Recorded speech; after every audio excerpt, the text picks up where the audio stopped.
саламатсыздар урматтуу журналисттер. Бүгүнкү күнү ушу онкология ооруларга биздин кызматтын кандай кылып аткан иштерин кыскача айтып кетейин. Биринчиден, биздин Бишкекте чоң улуттук онкология борбору бар. Андан тышкары Ошто дагы бар онкология борбору. Анан региондордо биздин регионалдык больницаларда ар кандай отделениялар жана диспансерлер.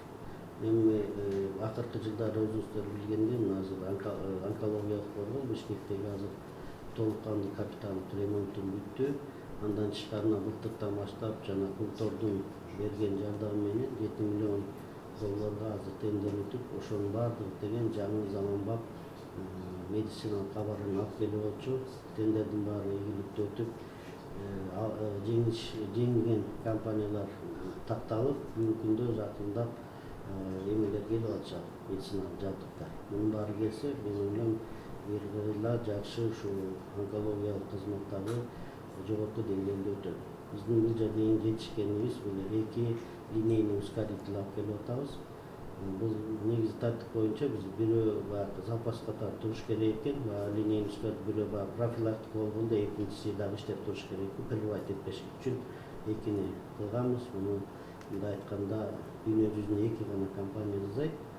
Ошолордун представительдери өтүштү. Азыркы күндө биз ошол линейный ускоритель коюлган жерлерин даярдап, даярдоо иштерин жасап атабыз. Буюрса эми алар да келет.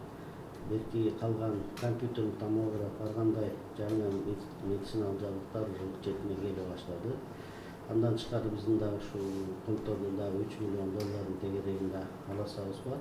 Ошого азыр жаңы заявканы жасап атабыз, кайсы жака саттайбыз.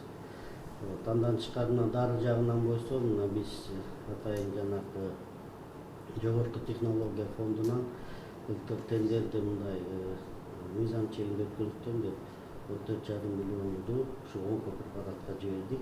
Анын ичинен биринчи жолу ушул чоң иштерге биринчиден алып бердик. А так көпчүлүк учурда онко препараттар балдарга гана арналган.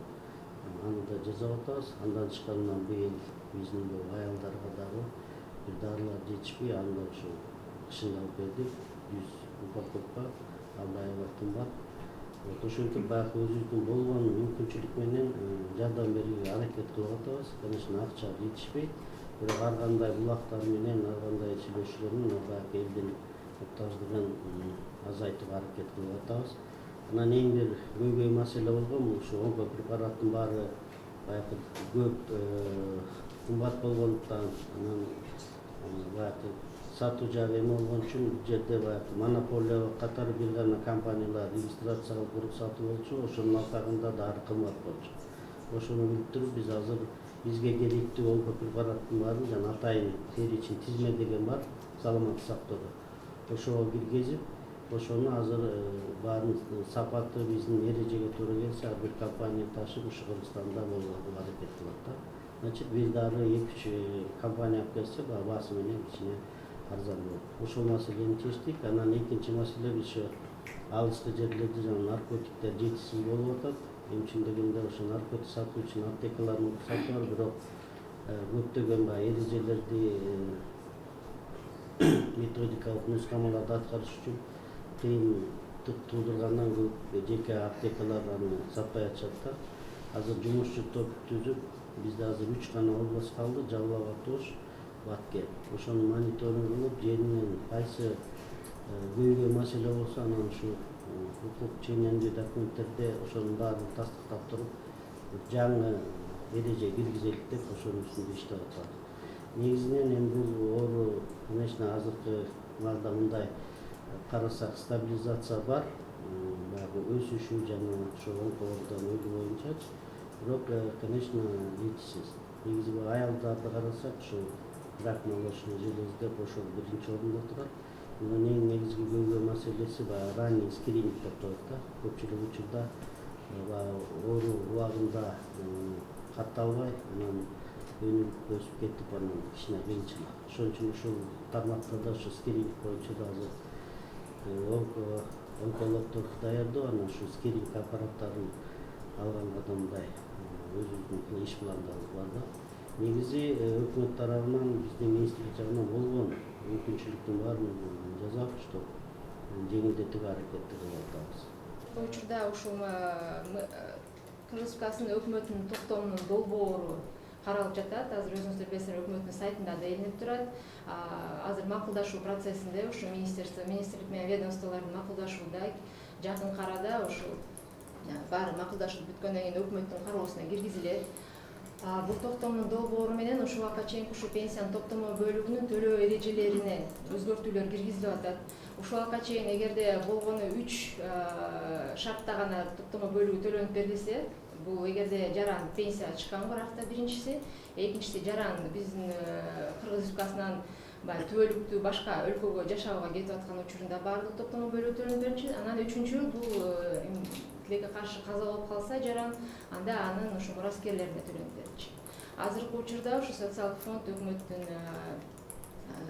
өкмөттүн эмеси менен сунушу менен ушундай киргизип атабыз азыр долбоор.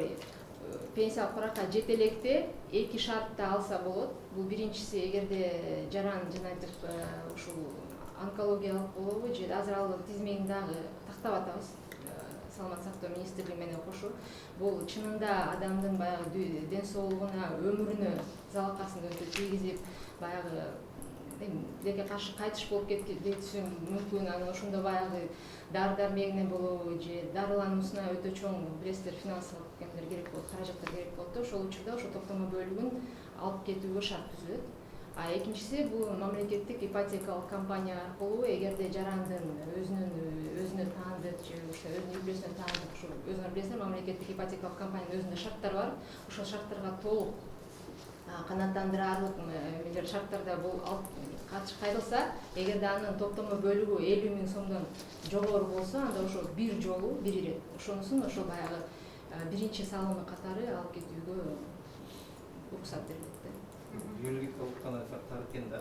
Анткени токтомо бөлүгүн бул ошо юридикалык жакта иштегендер гана төлөйт. 27,125% билесиздер, 17,125% иш берүүчү төлөйт. Ал эми 10%ны ар бир жаран өзүнүн баягы иш берүүчү эле алып биз үчүн төлөп коет, билесиздер. Ал эми ошол эле айыл чарба товар өндүрүүчүлөрү алар өтө аз төлөшөт. Жердин базалык ставкасын орто эсеп менен айына 30 сом төлөйт. Жеке ишкерлер дагы баягы салыштырмалуу азыраак төлөшөт. Ошондуктан алардын салымында ушу камсыздандыруу төгүмдөрүндө токтомо бөлүгү жок. Бул токтомо бөлүк жалгыз гана ушу уюшулган сектордо эмгектенген, юрисдикциялык түзүп, ошол жакта иштеген жарандардын гана салымы бар да, ушу